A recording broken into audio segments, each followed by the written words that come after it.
leave the front of the field, beginning now to overhaul the back of the field. So you saw DeFerrin and Vassar move out. Pruitt now out and around. Look at Moore almost down to the grass as he challenges. Tries to get inside. Gordon does it. We say this young kid was going to be super. So the interval that Tracy has as a lead over the field begins to close down. Reason for that mostly is they are now already encountering traffic of slower cars. You saw DeFerrin and Pruitt moving through, but look at Greg Moore.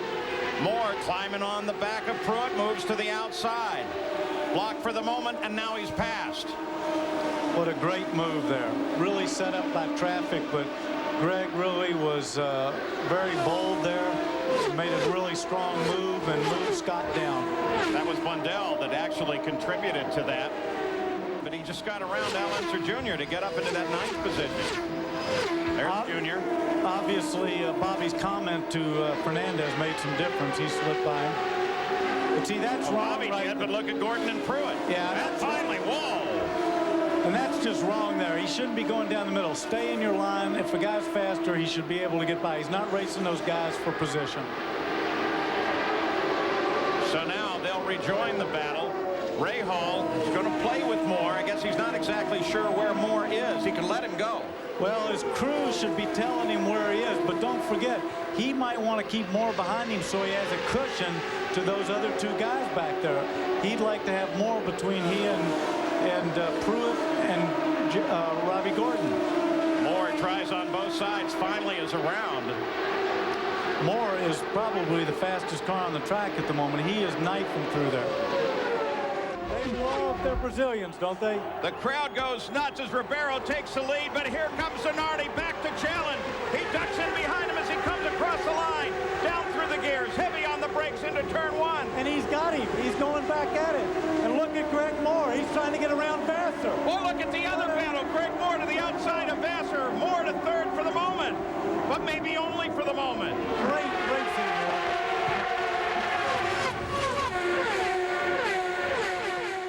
He's going to go, oh, and look at that coming off the corner. Greg Moore tries to make his move now. Moves inside of Ribeiro. But did you see Ribeiro's back end jump out coming off? We're going to see this all day long.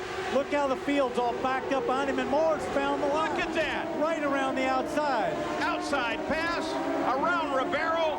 Moore to second behind Zanardi. Herta was right behind Blundell when that incident happened. Herta told his crew that he thought that the right front brakes locked up. That's what he saw. That might further support the fact that there was a severe brake problem. Fight for the lead here. As Zanardi gets caught up on the slower traffic, that's Marco Greco as they split around. But still Zanardi with a better line into the corner. Watch how Moore tends to come off of this corner, though. He lets the car come all the way up. Look at that.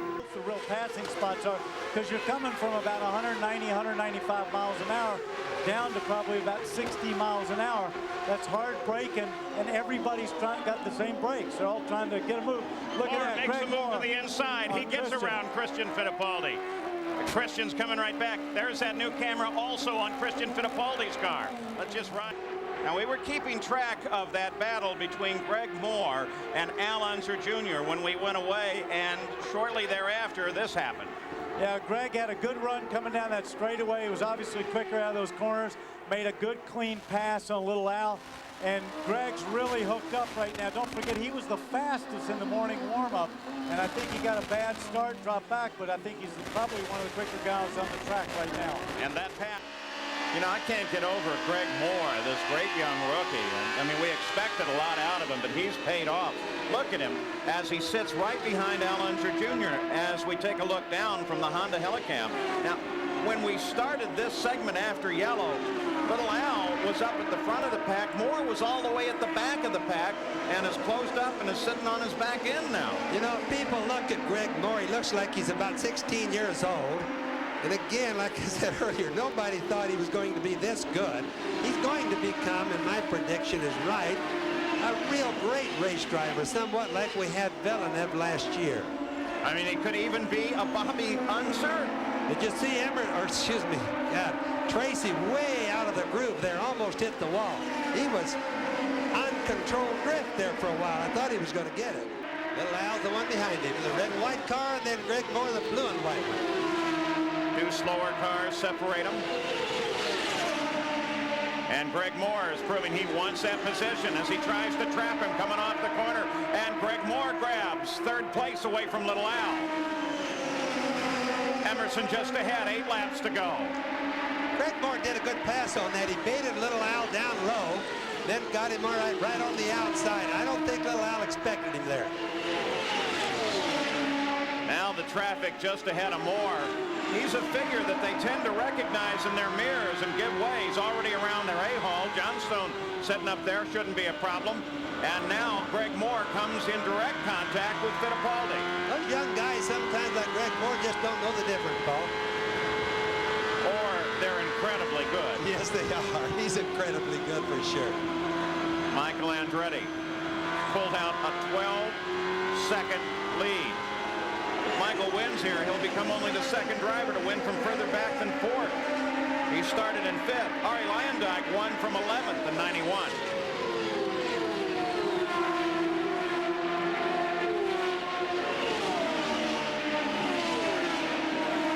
Well, when Moore passed Fittipaldi there, he was so close to him, it looked like they almost touched. 195 laps complete. Look at Moore. Unbelievable. Around Emo and Moore into second. He started 13th, and now he's looking for Michael. But time is running out. The passes that Greg Moore is doing right now are very hard, very close, sometimes very dangerous. Right there when he came off onto the back straightaway, he could have been pushed to the outer wall by that car that he was lapping. That was really a risk. Jan Beekes has more on Parker Johnstone's situation. Well, we checked with the team to find out which brand, not the brand, but which compound of the tires he's running. He is running the auction compound just like Vassar. Thanks, Jan. Meanwhile, Greg Moore and Andre Ribeiro split a slower car in the battle for second place. Moore has it for the moment. One has to be impressed with the Mercedes power here, being able to run up front all day with the Honda power plants, as Andre Ribeiro tries a lower line this time. He never seems to be able to complete it. Looks like he might have just a little bit too much drag on the car. And here he goes. He's going to try and get a tow right now. Slipstreams underneath. Nice timing. He's going to have to be able to try to complete it as he goes side by side into turn 1. Andre comes out on top of that one.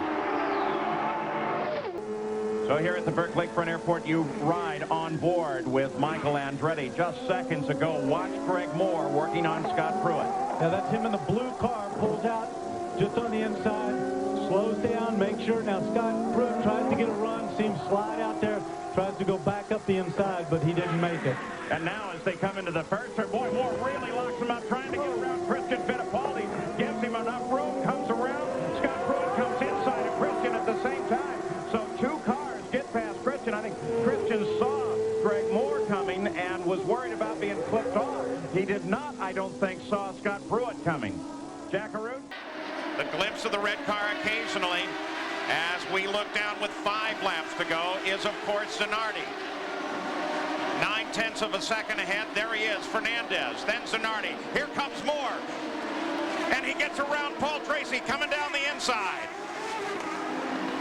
Good, clean pass there. Greg Moore to 4th.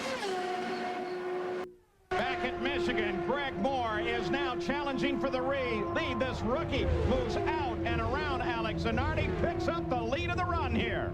Well, I can tell you this, he was not concerned about that earlier incident because he made the same move that Emerson made on him. He went right around the outside between 1 and 2. He is flying at the moment. Well, everybody's carpool will do certain things on full tanks, and they'll handle a little bit different, maybe in the middle of the load, and they can be completely different when the fuel load is light. Well, Michael's car is obviously working down low. That's a good sign for the rest of the day. Down inside Michael, it's Greg Moore. As he comes around Michael into second place now, takes a shot on that high line for the lead. What a move. The 99 car takes the lead. Greg Moore is in front. Unbelievable. He goes from 3rd to 1st. Greg Moore wants to have some of that too. He doesn't want Fernandez to get away. He wants to move up that spot as well. Fernandez kicked the back end out as he came around the keyhole. Now Moore working hard on Fittipaldi. He's going to take a look, but look, Fittipaldi goes to the inside like he did with Rail, but Moore's going to go right around the outside. What a great move. So Moore makes his move. Out of turn one very quickly. Remember, this is basically a corner at each end of two long straightaways. Bobby Rahal calls it two straightaways separated by 2 moments of sheer terror. Now, all week long, Danny, we've been hearing teams talk about taking out downforce as Greg Moore goes around Michael Andretti. That's for 4th place. Andretti going backwards in the field.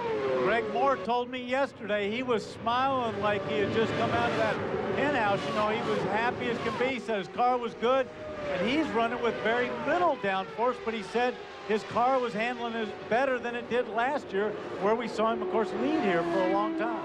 Kart officials, their spare wing, and Kart says that that is within the rules, so there's not going to be a problem at the end of the race, and I think he's dropping distance now to Greg Moore. He is, in fact, Greg Moore is going under Al Unser Jr. for the spot. I hate to correct you, but that's Paul Tracy. Excuse me. That is Paul Tracy for 2nd spot. We were just on that other battle, and we switched over to that. Greg Moore is really flying right now.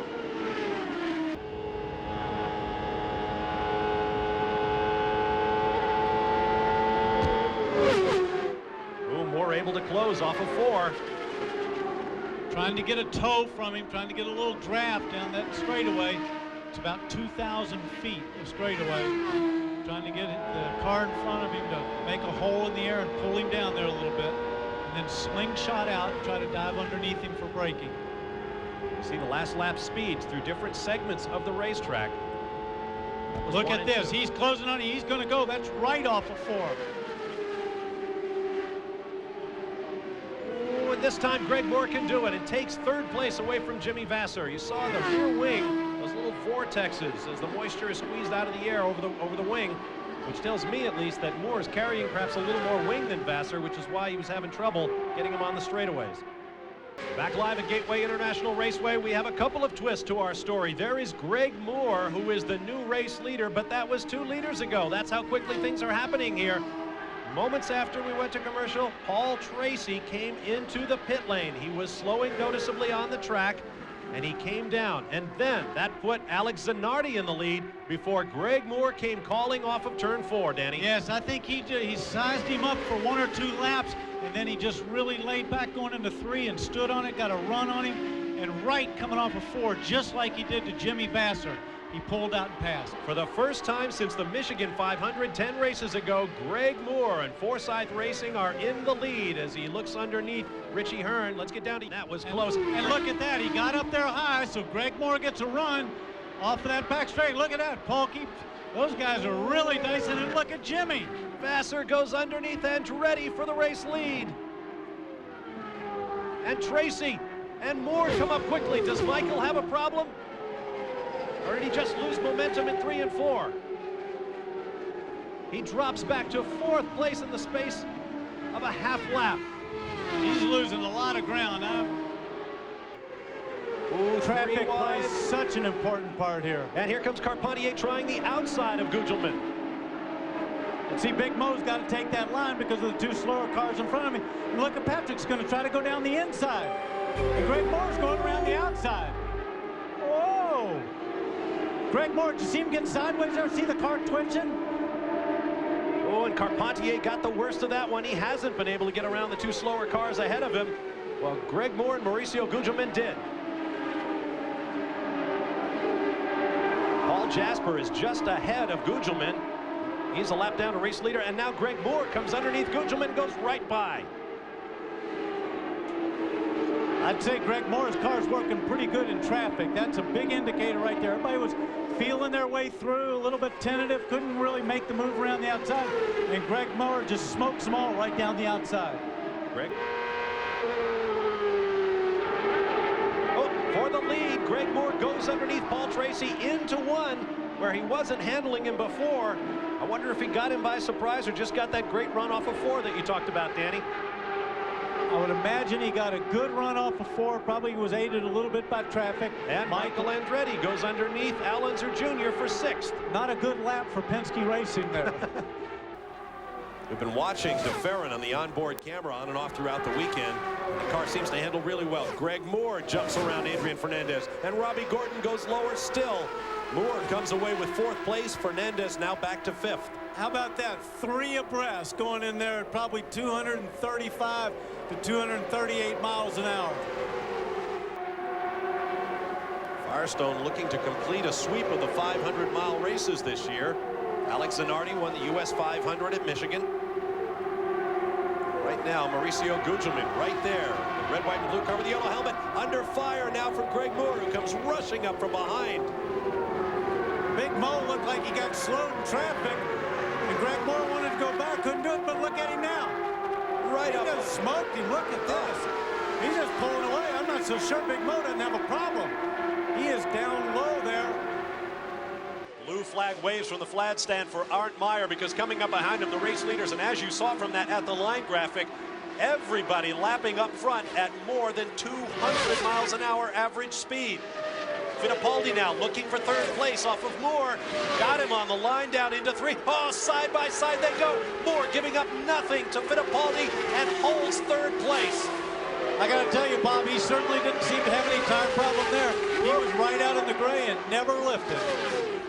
They have numbered the turns here at Homestead. Down at 3 and 4, they'll be talking about that one through the rest of the day, checking speeds once again. They came here this weekend with 2 new models. Lola trying to get back.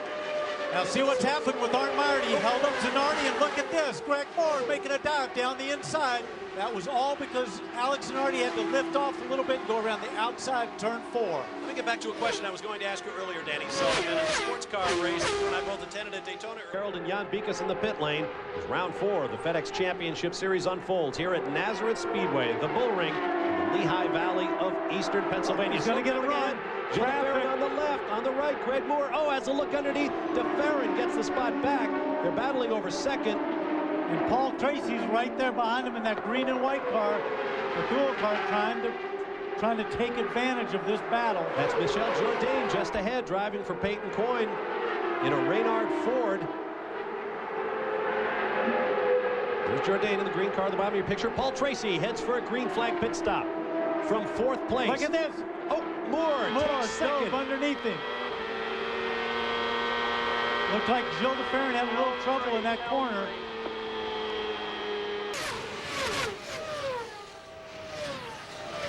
I'm a little confused. Fittipaldi is still in 3rd place. Then Fernandez. But on our screen, sorry, that's Jimmy Vasser trying to make a run right there. Red car.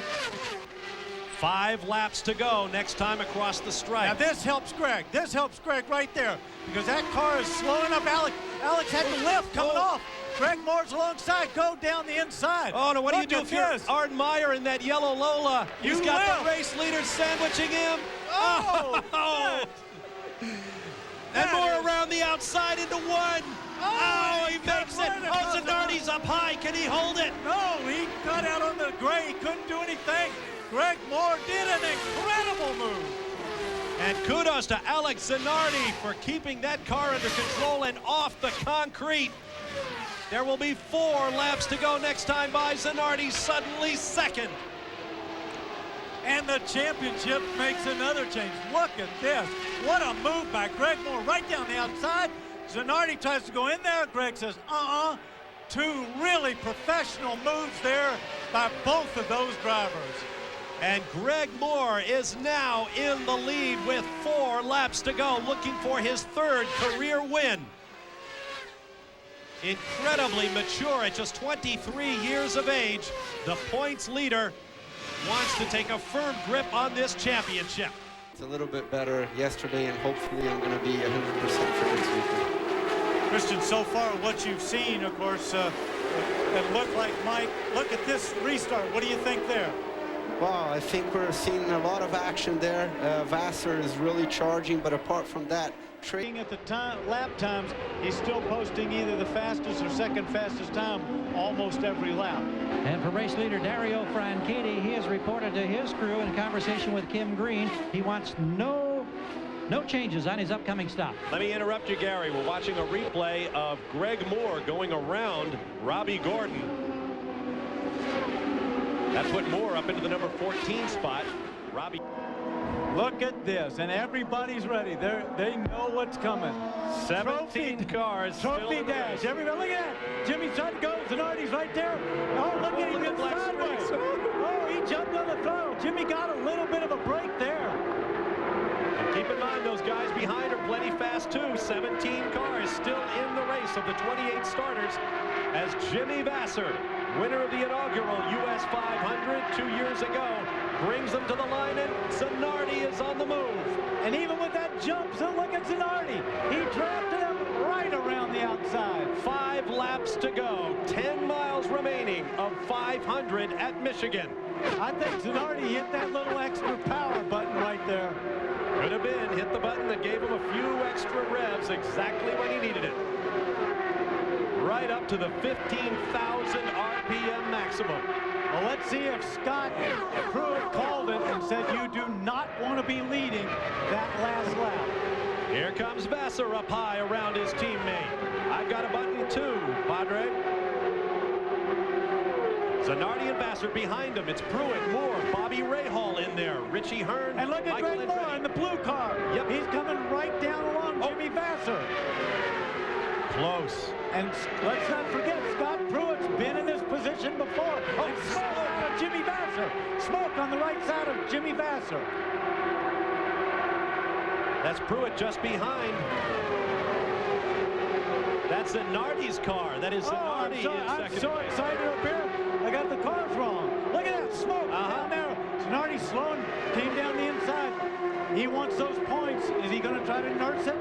No, he's going for it. And there was another very evil-sounding car out there further back in the pack. And look at this. Here goes Moore. Moore going for the lead around Jimmy Vasser. And even over the roar of the engines, you can hear this huge crowd with a giant roar as Moore goes on top. And here comes Jimmy. He's coming back around the outside. Pruitt down low for third. Oh, Zanardi has still got his foot in it. And look at this. This looks like the first lap of the race. White flag next time by. Vasser and Moore. Zanardi has dropped back a few car lengths. Pruitt has dropped back behind him. Moore tried to look underneath. Not having it. It appears that these two men will decide it. White flag for Jimmy Vasser. Zanardi attacking for third. Make that second. Oh, will they go 3 wide? No. Is this a ploy by Jimmy Vasser to back off a little bit, get Greg Moore's draft, and see if he can snooker him on the last lap? Look at Jimmy coming. Here comes Zanardi. Does he have the horsepower despite that smoke from the back of the car? Greg Moore draws to a couple of car lengths away, and he will win the US 500. And I believe Jimmy Vasser hung on for second over his teammate as Alex Zanardi's engine coughs its last. And I can tell you, Scott Pruitt was right. You don't want to lead the last lap. Greg Moore passed him, and look at that. The 17th different winner in 19 500-mile races here at Michigan. And for Greg Moore, this is sweet redemption. On board with Michael Andretti. Good look at the back of the car and that Hanford aerodynamic device that was added this year. High drag, low downforce, trying to slow the cars and yet keep them stable enough to race at high speed. Here comes Moore again. Side by side. Both in clean air. Both have maximum downforce going over the car. Now look, Michael moves right up, tucks back in, going to try to slingshot down, going into 3. Keep in mind, this battle taking place at 230 miles an hour. Speed differential on the previous lap. Moore, nearly 3 miles an hour quicker. Teammate Christian Fittipaldi, followed by the pole sitter Joe DeFerrin. Whoa, look out. Greg Moore just about lost it. That is a big wiggle at 225 miles an hour. Woo! And Michael Andretti is going to take advantage of it if he can. He comes to the inside and battles with Moore. But Moore is back up at momentum and at pace. Greg Moore's too young to slow down too much, Paul. It looked like he had to get out of the throttle a little bit. You don't want to come off it all the way because that'll just snap the back end around. Michael thought he had his opportunity, but Greg's back on the charge again. Fittipaldi, but Greg Moore right there behind him. And then Max Pappas and P.J. Jones. Here comes Pappas. Pappas inside Moore. Whoa, close through the corner. They hang on side by side. Boy, Moore really fought back on that one. Paul, that's the first time I've been able to see a driver drive all the way around the outside of turns 1 and 2 without getting far enough up into the gray to lose control of the car. And look at the gap he starts to pull on Max Pappas. That was some bravery there by Greg Moore on the outside of turns 1 and 2. Pete. Kart officials were able, during the yellow, to get the cleaning equipment out and clean up the marbles on much of the course. And look at Greg Moore. He's not taking the normal line. He said, Tony, you want to pass me? You've got to do it on the outside. You can't get it done. Moore knows they just swept the track during the yellow. But look at Tony coming back on the inside. Can't get it done there. They've swept the track. They got rid of all the marbles. Greg used that to his advantage, trying to keep Tony behind him, and it worked. 3 cars, Michel Jourdain Jr. And Greg Moore, starting in the 14th row, did not take a qualifying run because of an injury when he was struck riding his scooter in the hospitality area. Do you think? There's Moore. Look at the group behind him. There is racing everywhere. Moore now to 15th. Fernandez making a move.